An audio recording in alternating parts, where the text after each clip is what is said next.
Hi folks, and welcome back to the Celtic Unrestricted View. It is Take Me to Your Paradise, and we are here in the Morven Lounge in Glasgow. Joining me this morning, my good man, Mr. Barry McAllis. How are you, Baz? Good to see you. Good to see you too, JP. Yeah, happy to be here and looking forward to the chat. Looking forward to hearing William's insights as well. Yep. And as Baz says there, folks, we are joined again by a man from a tactical breakdown, as we call it. It is Mr. William Glavin. William, good to see you again, How you doing, JP? All right, get Barry as well. It's good to meet Barry in the flesh, so to speak. So to speak, this time it's normally been virtually on the pod. So no, glad to be here again and hopefully give everyone a bit of an insight into the Celtic's opponents, Dinamo Zagreb. Yeah, we're looking forward to it, and we'll just get right into it. Obviously, last time you were here, it was Club Brugge was the opponent, mate. What did you think? Game of two halves, really, wasn't it? I think the first half everyone could be pretty disappointed with how we played. I don't think we executed the game plan that Rodgers had probably set them out, or the coaching staff had set them out. I think you could obviously see that there was an issue between their defensive line and midfield lines. There was far too much space in that point. Obviously their number 10 was getting on the ball so much and they were breaking right through our lines of pressure. So they seem to address that at half time. And to be fair to them, like, I know a lot of people are really disappointed with the result, but I actually think it was a good point. I think that given how badly we started, and obviously the goal happened, shit happens in games, you know what I mean, that obviously mistake gets made, but I think to show the resilience, I think if that was 12 months ago, I think they would have beat us quite comfortably, to be honest. I think to show the resilience that we've shown this season especially, probably not the Dortmund game, but every other game, obviously the Leipzig game, obviously going down and then coming back, so I think to do that and come back and get a point, I think was pretty good. That was pretty well done. And Barry, obviously touching on the Club Brugge game, mate, do you think Celtic were spooked in a way? And the way William touches on there, how Brugge set up in the kind of first half, because being at the game myself, obviously I know you were there yourself, it looked like Celtic took about 40 minutes to really get to grips to the way they were playing. And then, as William alluded to, the second half, I think Brendan must have identified where we were going wrong, and then we came out, we were much more dominant in the second half. Yeah, no, I think William summarised it there. I mean, it was a game of two halves, and I don't know about spooked, I just think this is the level. I mean, and I think as Celtic fans, we're starting to adjust now to this being the level, and we're starting to have a growing understanding of we're never going to have it our own way at this level, even at Celtic Park. Even against clubs that we may look at on paper and think, we've got a good chance of winning this game, being at home, the form we were in. I mean, we all felt good going into that game. But Brugge are a good side, and they came with a game plan, and they were able to execute their game plan. Not too different to us going to Atalanta and executing our game plan there. So this is the level we're at. But second half, I thought we were a totally different team, and I'd listened to Brendan's presser afterwards, and he had spoke about putting Dice and Maeda further up to pressurise their defenders, and Rio Hatate dropped in a wee bit. So he made the adjustments at half time, and you could see it. I thought we were on top the second half. I thought we were well worth our point, and I do agree with William. I think it is a really important point. It's a good point. Yeah, that is a good point. That's a good point, actually. Touching on that, just in the second half, William, as Barry alluded to there, with Brendan making those changes, we were chatting about it before the Brugge game, and you said you thought Vi was needed from the beginning. And you seen that in the second half, didn't you? His running power up and down the line, because comes on, he plays a straightforward pass, boom, Maeda scores. And it's straight away, whereas Greg Taylor just kept coming in the field, and that's where they kind of set up expecting that, in my opinion, in the first half. And they were just shutting that out, because Greg Taylor was trying to be an extra number 6 to go in and help the midfield when he wasn't really needed. He was needed to go down the line, up and down the channel. Yeah, we did speak about that before the game. I felt that having Valley as his running power up and down the line would really push them back further on the wide areas. I think Greg Taylor does offer you that option to come in and maybe try and give you a numerical advantage in the middle of the field. But I think the thing that threw Celtic off was the fact that Yashari and Onyedika actually sat as almost 2 6s in the game.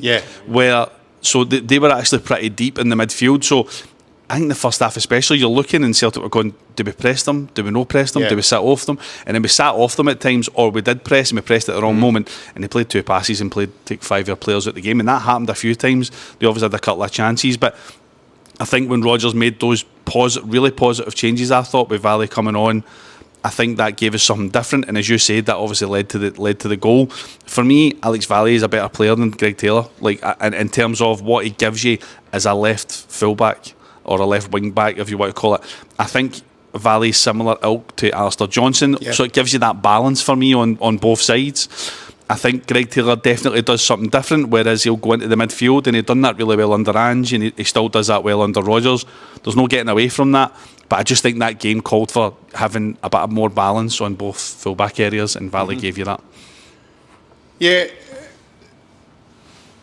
Barry, would you say that was one of our problems on the night as well against Bruges with the Greg Taylor thing? Because I just, you could see Greg, especially in the first half when he was down my side, you could see him getting frustrated because he was getting shut out nearly every time. He was coming in the field and, like William says, on your deacon, so they were just jumping forward and they were taking the ball off him, and then the ball was getting cycled, and as William says, they were playing through us and getting through the lines pretty easily. Yeah, my view on Greg Taylor is that domestically, he really is an asset because teams don't have the quality. They do have the quality to recognise how to exploit Greg Taylor, but they don't always have the quality to pull it off. Yeah. But when you get into European games, Bruges, I think, would have identified that. They would have said, right, this guy plays well when he comes in the field and he helps them in this way and that way. But when he does invert, there's a big glaring opportunity to attack. Yes. And clubs at that level will exploit that. So I think William's right in the sense that Valley's a more orthodox left back, so he does give you the balance. I think that's probably the right word to use. What I would say in Greg's defence is that when Valley came onto the pitch, Celtic had started to figure Bruges out at that point, and I felt like our press was right, we were on top of them, we had most of the territory at that point, so he came into the game at a good time. But I think most people have said that in Europe, Greg Taylor, when it works, is a real asset inverting into the pitch, but when it doesn't work, teams will exploit him. Yeah. So overall, are we quite happy then, William, with the point in the Champions League against Club Brugge? I think so. I think you've got to look at it. I think if you sat here in August and said we'd be sitting here with 8 points and we've got 3 games to go, really, I think you'd be sitting here going, fucking no chance that would have happened at that stage. Yeah. We've came through some really hard games. I think I can understand fans' frustration and maybe the more disappointment that the fact that there was a glaring opportunity for us to really qualify, really. If you get 10 points, you should go through to the playoff round. I think people look at it as a missed opportunity, but I think there's no getting away. Club Brugge are a really, really good side. Yes. As Barry said, they'd done their homework because the way they started the game was quick, and I don't know many times the boy Scov Olsen got on the ball in acres of space. Like you said, Taylor was getting dragged in field and Scov Olsen was getting loads of room. When you found Maeda was having to recover and try and get back to protect him. So they identified that in the game, and they done that really well the first half. But those wee tweaks, and I think that Rodgers probably gave him a bit up the arse as well, because I think some of the players, I think you said spooked was probably an interesting word to use. They did look a little bit spooked because everybody was so static in the first half. Yeah. I felt nobody was really moving. See, if you look at I just felt, William, that Celtic side on the night just hadn't prepared for that first half. I think Bruges, similar to the Hearts game at Tynecastle, I thought Hearts pressed us in a different shape than we prepared for. And I think that's what happened. And I think that's teams are now recognising that they need to approach us maybe a wee bit differently to how they would normally do it. And I think that Bruges done that well in the first half. But what I was going to say was, if you look at when for the Celtic, obviously the mistake by Carter Vickers, see when you look when Kuhn's running back to his own goal, Schmeichel's the only guy that moves. Nobody else moves. Schmeichel's the only guy that tries to make an angle for him, and that was happening everywhere. That was endemic. Kuhn's actually looking for that bounce pass inside. Exactly. Even gets near there. So even Carter Vickers or Austin Trusty could have just shifted a few yards either way to give him that angle. Schmeichel was the guy that done it, and Schmeichel done it and then ended up left the goal open, and it's just one of those things. But look at the other way, because if the ball then goes for Kuhn into Schmeichel and it doesn't go to Carter Vickers, the ball then is cycled into Trusty, and we go down the other side of the pitch, and they're not even pressing that side, and we're away. We broke that press. I think Kuhn hadn't recognised that Schmeichel had darted out, and he's obviously automatically gone back to Carter Vickers, but that was endemic of the whole first half. Nobody was really doing that, and that's why we kept losing possession. But saying that, second half, they got their stuff together, they showed their resilience, they got the goal. It was some goal, by the way, again, from Maeda. He's coming up with important goals all the time. It was a cracking finish. And overall, for me, I think, when I look at it in the whole grand scheme of things, I think it's a good point. And do we think, Baz, Cameron Carter-Vickers overall, first of all, do you think it's a very good point for us? And do you think Cameron Carter-Vickers is up for the tournament so far? Listen, it's a great point. And would all of us Celtic fans have took the points tally we're on at the moment with 3 games to go at the start of our campaign, we would have. There's no doubt about it. And listen, it's not been mentioned too much, but we're now 4 home games in the Champions League undefeated, which is important when you look at prior to last season, our record at home in the Champions League was abysmal.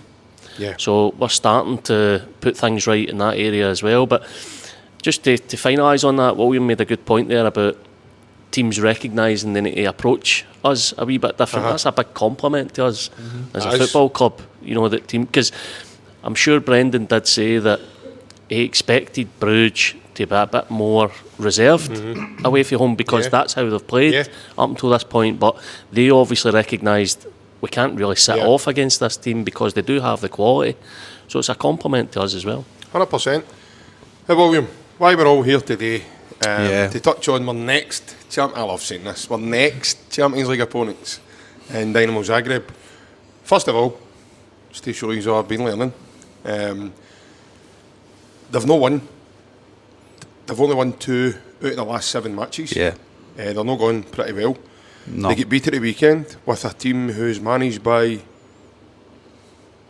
Rino Gattuso and Hadzik Split. I didn't even know that until I done my research. There you go. I would never have known that, actually. What a bit of useless Which is probably the rivals for the league. They're probably the top 2 teams in Croatia, I would say, at the moment.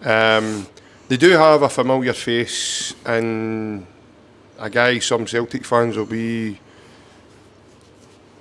they'll notice, and a guy that played against us for Fenwick Varos and Sammy Mami, but he doesn't really get a game. No, that's right. It's usually the Spanish lad, Terente, who's just came in this year, So, see, I've been learning. Yeah, good stuff. I'm loving this. You can do it, JP. I'll be taking your spots in, mate. I'll be taking your spots in. That's me, I'm done. We've also got a Japanese left back as well, Ogewawa. Yes. He's a kind of flying fullback, a bit like Alessandro Bernabe. Yeah. Right, so there you go. So good stuff. I'll leave it I'm loving this. I'll leave it to the man that knows a wee bit more about them than myself. Take it away, mate. Aye, so as you said, they are struggling for form at the minute. 2-7 that they've won. They've not won a game in the last 3. They've not even scored a goal in the last 3 games. That's including the Hadzik Split game there at the weekend. In terms, Dortmund beat them. Dortmund beat them 3-0 as well. So they've had the Hadzik Split game, the Dortmund game, and then I can't remember the game before that. Again, it was domestically. Domestically, they're struggling a wee bit. Nothing each with the G-Car. That's what it is. Yeah, you're right. So they're sitting in 3rd at the minute in the Croatian league. Generally, you would expect, and going back to when we played Croatia Zagreb, if people remember that, right. When the big Mark Viduka played for them and then came over and signed for us. They've dominated Croatian football for a long time, this club. This is one of the biggest clubs, probably the biggest club in Croatia. They've won the last 7 leagues over there. They're going for their 8th title, but as I said, they're in 3rd position at the minute. They've had a managerial change already. That happened in September. They've went back and got Nenad Bielka, who was the manager between 2018 and 2020. They've went and brought him back. He was his last job was Union Berlin. If anyone follows the Bundesliga, he was at Union Berlin last season. So they've went. Is that how much signed Juranovic then? It probably. Oh no, Juranovic 2022 maybe. Wasn't last year. He was only there for 1 season. He was only there for 1 season. I think he was only there for maybe 6. Juranovic would have been. Juranovic would have been there. He would have been there. Yeah, absolutely. So he was only there maybe for 6 or 7 months at Union Berlin and then left. So, or maybe been told to leave. More accurate to describe it. So they've went and turned to a man they know. And they've brought this guy back to really try and steady the ship and really try and deliver their 8th title in a row. But to give a bit of comparison, I can't remember what our net spend was for this year. The Celtic, I don't know if JP, you'll probably remember for Celtic's net spend. Do you know what our net spend is this year on transfers? I think it was. Scott. It's got to be 20 odd million euros. I think it was 23 or 20 million quid. 7 million euros. So say 20 over Anybody over 20 million quid. Feel free to comment. To give you some comparison between us and the team in the top Croatian division, is roughly about €1.5 million is their net spend. So they'll spend €5 million on players this year, and then obviously sold 2.9. So their net spend is far less than what we have got. Obviously, money in Croatian football is probably a lot less as well. It's not really a big league. People would say that about Scotland, but I think the Croatian league's far down the chain than us. So that gives you an idea of the sort of financial disparity between ourselves and them. So them being in the Champions League this year is a big boost for them financially, I would say. Like actually getting to the league phase. They actually had to go through the qualifying round. They beat Karabag to get in here. So that was a big achievement for them this year. As I touched on then, and Belica, if I pronounced that right, is the manager. In terms of how they approach games, this is quite interesting. So they don't stick with a same system for each game. It looks to me, looking over the data, that they tend to approach games on who they're playing. So if you look at the Bayern Munich game, well, they took a bit of a doing in that, 9-0, they get beat in the Champions League. And then the Borussia Dortmund game, they set up with 5 at the back. It was a 5-3-2. Domestically, they sort of float between 4-2-3-1 and 4-1-4-1. So, to the best of my knowledge and predictedness, I think, given where they're sitting at the minute, they're on 7 points in the Champions League. So they've got a big opportunity, really, to go through the next round, which should be absolutely massive for them, considering where they are financially, how they're doing domestically, etc. And I think part of their domestic form, you could probably say, came down to probably because they're fighting a war on two fronts. You know, they're fighting for points in the Croatian League. They're also fighting for points in the Champions League. Yep. And as we know ourselves, try to perform game after game, playing midweek Saturday, midweek Saturday. It's really difficult to maintain that unless you've got the squad and depth that Celtics seem to have. I don't think Dinamo Zagreb have that in their squad, so I think that's why they're struggling domestically. But fair play to them, they're doing quite well in the Champions League. So, from my perspective, I think they're going to have a go at us in this game. I think they're going to set up 4-1-4-1 rather than go back to the sort of ultra defensive 5-3-2 or even the 4-2-3-1. So to give a sort of overview of their team, so they start with Zagreb in goals. Rostovski's been playing at right back quite a lot, and the pairing in the centre back has been Terenti, who you sort of touched on, the Spanish lad who just gets signed this year, and a guy called Theophile Catering, who people might remember him. He was a centre half for Cardiff probably for about 6 or 7 years, played in the Premier League, big French lad. He's coming towards the end of his career. He's probably about 35, 36 now. I didn't check that up, to be fair. Slow. Very slow. So that's exactly what I'm going to say. Andy doesn't like being pressed. Not quick. Old school defender, just likes to go in, win the balls. If you remember Big Bobo Baldi, he's a bit like him. He'll just go in and just try and win aerial duels, defensive duels. That's his job. Terenti's more of the ball player. He'll maybe get on the ball and knock the ball around. Left back, Pierre Gabriel has been played there at left back for them. The single pivot that they'll probably run was Bernard will play in there. They've got Kakavenda, who they've signed this year, who's actually quite a good player, to be fair. And this guy here, Baturina. Now, Baturina's... He's the up-and-coming pro. He is, like... They're comparing him to Luka Modric, so I don't know whether that's a good thing or a bad thing, but you've got a lot to live up to if you're going to compare to him. Any Scotland fans remember he played against us just recently now? He did. Croatia. I think he came off the bench, I think, for them. Or did they start? Or did they start? The game away. Yeah. I remember that. So, Baturina, very good. People are comparing him to Modric because he's highly technical. He's actually quite small. He's about 5'8". Low centre of gravity, can spin players on the half turn, things like that. So and he can play a pass and he can obviously create goals. So he's one to watch out for. Hoxha might play on the left wing, or he might go by another option there. Pjaka, you probably remember him, he played in the Euros there for Croatia as well. And Kulenovic is their main striker, who they signed from Lokomotiv Zagreb. So Kulenovic is actually a decent player, to be fair. He's like a big 6'3", 6'4". He's the focal point of the team. Hit the ball up to him.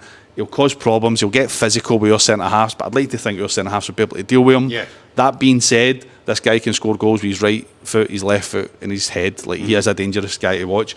So in terms of how they actually play, their strengths are actually quite patient on the ball in terms of the build-up play. So they will get the ball out to the wide areas. They'll rely on Bernauer, but also Baturina to come in. He will drop deep, but he'll also go forward. He's kind of like a box-to-box midfielder. He'll just move around and just float around the field. He likes to get touches on the ball.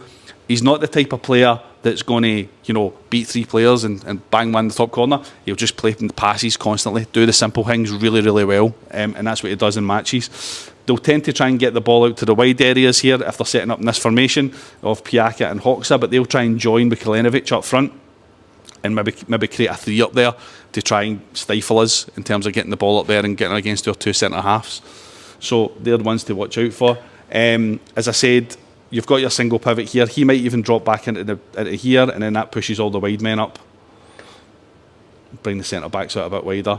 Drop in there, and then Batrina and Kakavenda will drop in here and come in. But Kakavenda likes to get forward. He'll constantly be making, like, he'll make a line-breaking run, try and get forward up there with Kalinovic and link up with him. So he'll even try and get up to here. So one of the key things, I think, for this game is, especially from our point of view, is we've got to be really tight between the lines because these guys will try and find space. That's exactly what these midfielders here, especially these 2 in the middle of the park, and obviously coming into like a little triangle here, they'll try and find spaces in between our lines there to try and progress the ball forward. But as after looking at that, Matic, just with William speaking there, I've seen a bit of the footage over the last couple of games as well. They leave gaps everywhere, and I mean everywhere, because of William says players like to go. A couple of our players like to go wandering, which leaves massive gaps in my opinion, and that's where a lot of these teams are getting their joy. As William says, to keep the lines tight, obviously, because they've got a bit of pace in their team as well, and they do have a final product, which is good technical players as well. The boy Susic is not a bad player at all. He's a young defensive midfielder that can come in now and again as well for them. So, looking at that, mate, you go back to the Bergamo game, keeping lines tight and everything else. What's your take on what William was saying there? Well, I'm encouraged to hear that their form isn't great. Although sitting on 7 points in Champions League is not a bad return, considering their net spend. I mean, I'm quite shocked by that, to be fair. Just the difference between their spending power and ours. But I do like that there's been some changes. You know, they've recently brought in a new manager, although he knows the setup, he's been there before, but I'm hoping that plays into our hands. And, you know, if William's right and they're going to have a go at us, I think that's good for us. I think that suits us.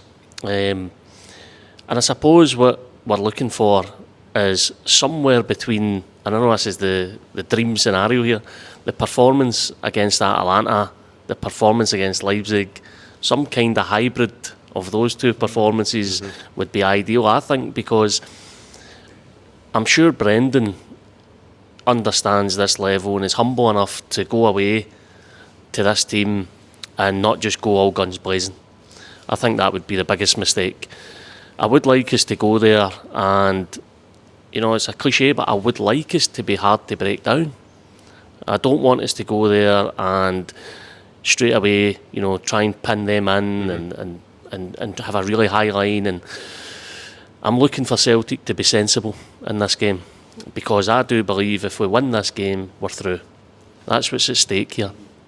And I think we're capable. I think we've got the players, I think we've got the manager, I think we've got the momentum to go there and win that game outright. Again, I don't think a draw would be the worst result. I would probably somewhat reluctantly take a draw. But I do think if we get our game plan right and if we get the mixture right between attacking and defending, I think we're capable of going over there and getting the win. And I don't hear anything in that analysis that William's done there to make me think otherwise. You know, I know you're talking about the wee number 10 and he's crafty, he's technical. I mean, you're being compared to Modric, that's not too bad, eh? Does he do the outside of the right foot pass? Does it? Because if he's going to be compared to Modric, you better start working on that pass. But no, for me, it's one of those ones. I think all things being equal in this game, I do firmly believe if Celtic play to their strengths and we've got that wee bit of savvy at that level and we don't sort of lead with a chin, I do believe, I'm confident that we'll go there and win this game.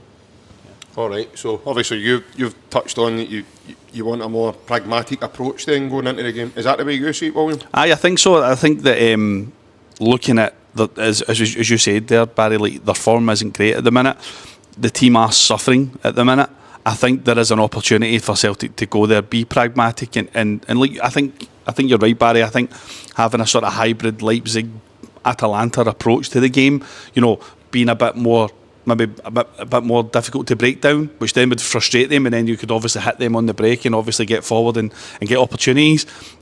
Touching on the little number 10 Baturina there again, he's suffering a wee bit just now. If you delve into his statistics at the minute, generally if you look at before the last 3 games there, he's averaging about 91-92% passing accuracy. Now that could be passes going back, that could be passes going forward, but in terms of his ball, you know, ball circulation, he's about 91-92%.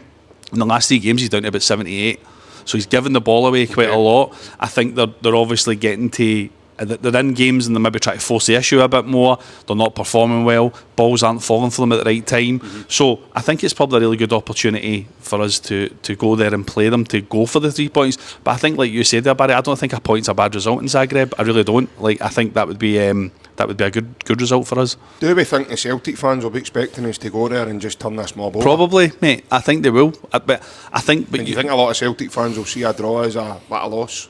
I don't know if they.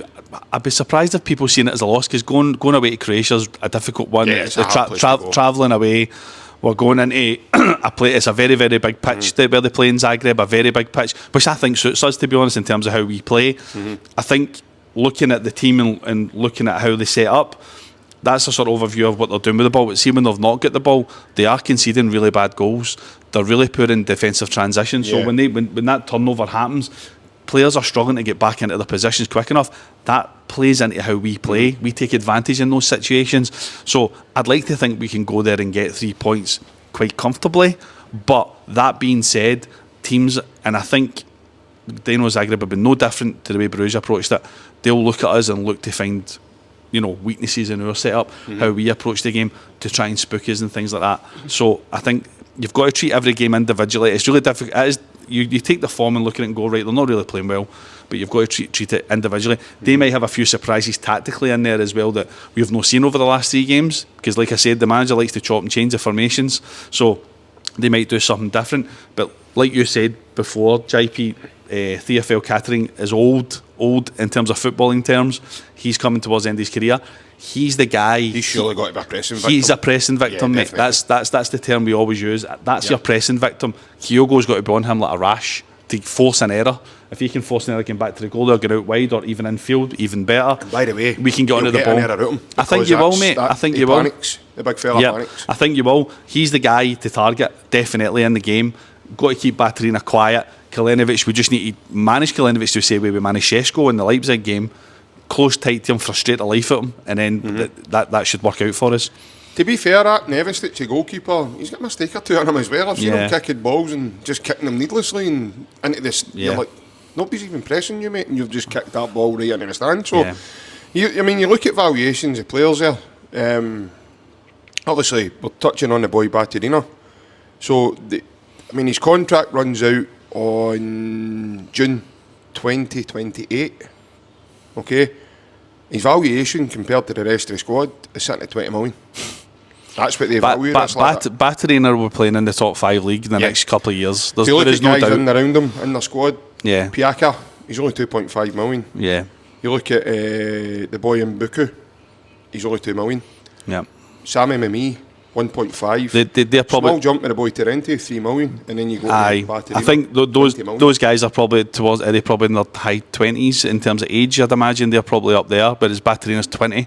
You know, so there's residual value. He's 21. Who's that? 21 is he, Baturina? So there's residual value in him. So, but he will be. Piaka's 29. 29. Now he's came from Italy, so he's 29. So they're more experienced guys. So I think Baturina, no doubt whatsoever, in the next 2-3 years he'll be playing in the top league. Absolutely no doubt. He's that good. I would agree with you, because I've seen enough of the boy and I know he's talented, and I think there's already teams in the Bundesliga shouting about the boy, so I wouldn't be surprised to see him over there. Moving there. So Baz, yourself obviously you're wanting a more pragmatic approach. Is that just because we're away from home again and we're just, as Ryan says, every time we get away from home he predicts the team to beat us 4 or 5-0? Well, I think just going back to what William was saying there as well, you know, you're saying that they're quite weak in transition. So I would say that validates my point more, that if they're weak in transitions, there's nothing wrong with just sitting in a little bit, frustrating them, keeping the crowd quiet, because we certainly do have the quality in midfield in transitions to pick the right passes, and we've got plenty of pace up front. So, Celtic, as much as we have a style of play and on the front foot, that's our identity, but we're more than capable of sitting off a little bit and picking teams off.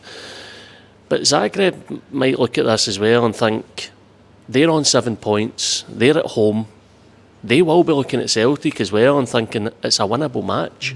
And if they do go and win that match, they put themselves on 10 points, which is probably going to get them through. So they're going to be very motivated for this match too.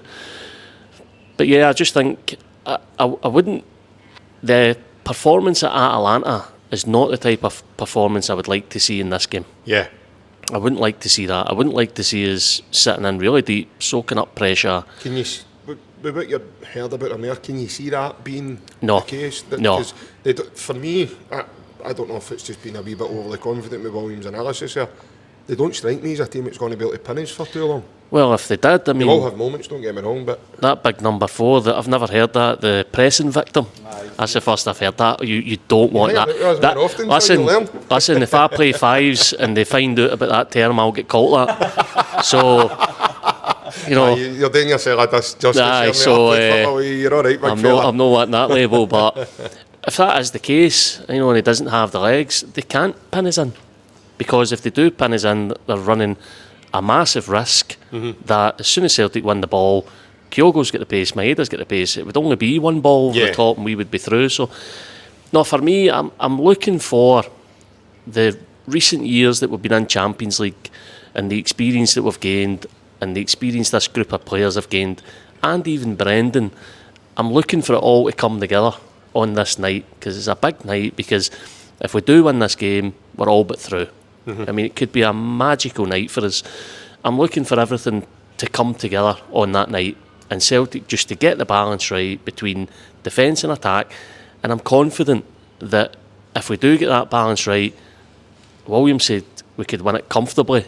I think you're probably right. I mean, you're trying to be humble enough not to use words like that, winning comfortably, but I think if Celtic get that game plan right on the night, I think we probably could win this game comfortably. Yeah, I would go with that, Baz. I certainly don't think they're going to pin us, William. No. And if they do, don't get me wrong, I don't want to be disrespectful to them and say that that's not going to happen. What I will say is they will have moments. It's Champions League, I mean, it's the highest level of football. Yeah. They are going to have moments. But as Baz says, with number 4, the way they've got, man, there is no way they can go boom, because it's just not going to happen. I don't think that suits how they're set up in their personnel, like you're saying there, mate. I don't think they're going to be like us, try and pin us in and keep us in their final third constantly. I don't think that's going to happen. I think they're going to look to get the ball wide and get crosses into the box. I think that's how they're going to approach the game. And I think that one thing we need to manage well is when the crosses are getting into the box, if we're not winning the first ball, we've got to win the second ball to make sure we're dealing with that danger. So 100%. I think that that's the approach they're going to take, and I think Celtic just need to deal with that. But looking at how they're playing and look at how they set up, I'd like to think Celtic would be able to deal with that, especially if the performance level is at the right level where we need it to be. I could see us winning that game. Okay. After everything that's been unveiled and everything we've spoke about, I'm going to come to you first, mate. Yep. And I'm going to ask you for a team prediction to go up against this side. All right. Okay, a team prediction, right, okay. Well, Schmeichel in goal. Okay. What one, Peter or Casper? Peter maybe could play this game if Celtic get it right. Especially when at number 4. Just to be sure, we'll go with Casper. AJ, CCV, Trusty. I'm going to go Valle. I think I'm going to go Valle. McGregor, Engels, Hatate, Kuhn, Maeda, Kyogo. I could make a case for either, but I'll go for Kyogo. Yeah, okay. I think that'd be my team. All right, good side. That's a winnable side, definitely. Yeah. William, so, Schmeichel, it'll be AJ, Carter Vickers, Trusty. Valle at the left back for me as well. You're a big fan of him, aren't you? I do like him, mate. I think he's a quality player. I think he'll go on to become a quality player. I don't think there's any doubt in that. There's no way we're keeping him, that's for sure. Unfortunately, I don't think. If we do, then what a masterstroke that's going to be again to bring. Middle of the pack, it's going to be McGregor, Hatate and Bernardo. I think I'd like to see Bernardo in there, given the performance levels that came in the Club Brugge game, the Hearts game as well when he came off the bench. I think he just looks really ready. Just let him leash against this team. Let him run riot. Sorry, easy for me to say. Then it'll be Kun, Maeda, Kyogo up front. So I think, as I said, I think Bernardo. I think for me, Engels is took a wee dip in form. There's a wee bit of pressure building on him. I think it's probably the because of the price tag. Yeah. Aye, probably. Aye. I think it probably is. I think Celtic fans are going with Smith 11. We're expecting more. I think you've got to remember that he is still young. He's not the finished article. Yeah. I think there's times where you maybe need to just rein him in a wee bit. Yeah. Just let him come in and give him a wee rest. On the bench a couple of games, let Bernardo do. As I said, Bernardo's like chomping at the bit to be going at the minute. Yes. So I think that's the change for me in the middle of the park. I think we should go with that, and then we could always bring Engels on if we need to. Okay. I'm slightly different for you guys. I'm going to go Schmeichel in goals, Casper, just to be clear. AJ, Trusty, Carter Vickers, and Vai. I'm going to go McGregor, McCown and Bernardo. Oh, right, okay. I think after Saturday against that Ross County game, after the Saturday, I don't know how you change that midfield. For me, that's just phenomenal, frightening. McGregor being the brain, taking against a team that's not as quick, and having guys like Bernardo and McCown just to have that kind of fluorescent edge to their play, I think that suits them. Especially like McCown, I think it's I think it'd be very harsh to bring this lad out of it. And I think you're right, William. I think Engels is suffering just now, and I think it might be to the price tag of adapting to the way that we're trying to play as well. Because he's played a lot of football. Before he came here, he played holiday football, 1 game a week in the Bundesliga. Now, it is a higher level, 100%. Yeah, but the run of games, I know what you mean. He's now been exposed to the Champions League as well, so it's a far higher level, man. And he's in the Belgian side. He's in the Belgian side now. 3-4 games, he's getting exposed to international level. He does need to adapt. And it'll come. It will come. It just I believe it will as well. You know? Yeah. And I think it'll be Kun, Maeda. And I think he'll play Ida. Really? I think he'll play Adam Ida. Yes. What makes you think Ida? The physicality of the big boy Catherine. Right, I think that might wing it over Kyogo. But I get where you're coming from with the press, but Ida's quick as well. And Ida's a lot quicker than that big fella. So Ida can press. He showed again. Look at his wee nutmeg. He's got good running power. He is. He definitely is. I love a big fella. I've said this for a long time. He's a Brendan Rodgers striker. Yes. He's like a similar ilk of Dembele, Edouard. They're all quick, running, strong, powerful players. See when Rodgers signed him, when he brought him in and that, me and you spoke at length about it as well, but I had a chat with lads, Ryan and Alan, and I said to them, Rodgers signed him. Don't think they did. Rodgers signed him. Oh, definitely. Look at the player. Like the profile. He totally reminds me of Moussa Dembele. Maybe a slightly younger. In terms of the framing and the physicality of him, It just totally reminds me of the way Moussa Dembele plays. And he's now developed that big game mentality on how to score big goals. We've seen it. He scored the winning goal in the Scottish Cup final for us. Yeah. That's massive. He sets us off with the wee knockdown, the one into Luke McCown. It set us off in the Ross County game as well. Just I absolutely love the guy. Any Celtic fan that's still doubting what he came a big price tag as well. Yeah, he the has. Celtic fans still doubting him, thinking that he needs to do more. What more does he need to do? He went to Ibrox and scored for us. And they needed a last minute worldie to get them a draw in the game. So, no, for me, go Maeda. For me, I'm going Maeda. Aye. Fair enough. So, let us know your thoughts, folks, in the comments. What team are you going with? Who are you picking to play this Dinamo Zagreb game? I think we've covered. McCowan's an interesting one, actually, that you say that, now that I'm thinking about it, because I think, I don't know, I didn't expect him to hit the ground running as quickly as he did, considering obviously he's taking the jump from Dundee, but it just shows you how good a player he is. I think that is an interesting one. That potentially could happen now that you say that, because I'm thinking about it now. Obviously, Hatate had a poor night against Bruges, but every player can have a bad night. You could see it in his face. Hatate's had more than one bad game in the last wee while. The thing is with Hatate, when he's good, he's fucking unbelievable. Oh, he is. He's the best But player. when he's bad, he's bad. He is, and but there's never a happy in-between. medium. There's never a happy medium there. But he needs to work on that level of consistency. And I think you get a level of consistency with McCowan. I think he's consistently always good. Do you know what I mean? He's consistently doing the right things, doing the basics. Hatate does things that you wouldn't expect a player to be doing in under 18s level. Try to take a half turn in your own final third. You're going, but if it comes off, it looks fucking unbelievable. looks Do you know what I mean? It looks beautiful. great. Yeah. Excuse my language, but it becomes off. You go, wow, look at this player.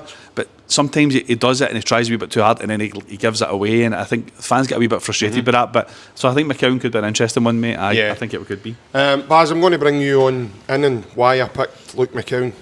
For me, personally, watching him in the last few games I've seen him, I just think he plays like Matt O'Reilly. He just gives us that edge, that technical ability, that his vision is the Ross County game as well. I've never seen a pass like this in my life. He does the Ronaldinho thing where he looks that way and does that and knocks the ball. But it's the way to pass and everything. Now, you'll probably remember it. It doesn't amount to anything. But in the game, it's so special. Because it's like, wow, to have the audacity to think about that in your head, but then to go and practically do it, like physically, is a totally different ballgame. The pass it goes through the lines and it goes through one of the Ross County players' legs. I can't remember who it is, midfielder. I can't remember the boy's name now. Goes through his legs, but it's a one vies, 1-on-1 with the goalkeeper, and the goalkeeper saves it. But the pass is unbelievable, and that's what I'm saying about the difference between him and Hatate. Somebody says, when me and Ryan were on previously in the pod, Hatate's a risk taker. No, he is, but he's also a piss taker, because see when he doesn't do it, it's, come on son. Yeah. You can't be doing that against Club Brugge in your own half, trying to turn and just passing aimlessly into nothing. Absolutely criminal. Luke McCowan gets that ball, he turns, head up, boom, balls to the wing, boom, balls to Kuhn. Honestly, it's a different level, and for me, Luke McCowan's got to start. Well, Celtic's squad at this moment in time, and I've had this discussion with a few of my Celtic friends, it's as good as I've seen it in terms of the depth and the ability to pick player for player throughout your squad, and you're not losing much in terms of quality. And just on Ida as well, he does actually get more goals this season than Kyogo. Yes. So by the way, he done more for January to the end of the season than Kyogo did there as well. Listen, I'm not comparing the two of them. No. In that respect, they're different players. But what I'm saying is, anybody who's got any doubts over Ida needs to really have a good look at what the guy's contributing. Not just last season when he was key. Yeah. This season, the guy's put a lot in. But the options throughout the squad is mouth-watering, but none more so than that midfield. Those three positions, Callum McGregor is pretty much a shoe-in for the number 6, but those two number 8s, and I don't know if Brendan's built it this way intentionally or it was a stroke of luck, I don't know, but he seems to have so many different qualities throughout those players. So there's so much variation, and that's why we spoke about it the last time we were here, that picking your Celtic midfield is probably down to the opposition you're playing. Yeah. So who are you playing against? What qualities do you need? Do you need running power? Do you need somebody who's going to be more physical? Do you need somebody who's going to find space?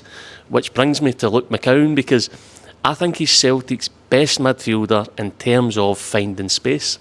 I just think he does it naturally. His scanning ability is unbelievable. And I don't even think it's something that he goes into a game, thinking, right, here's the areas I want to show up in.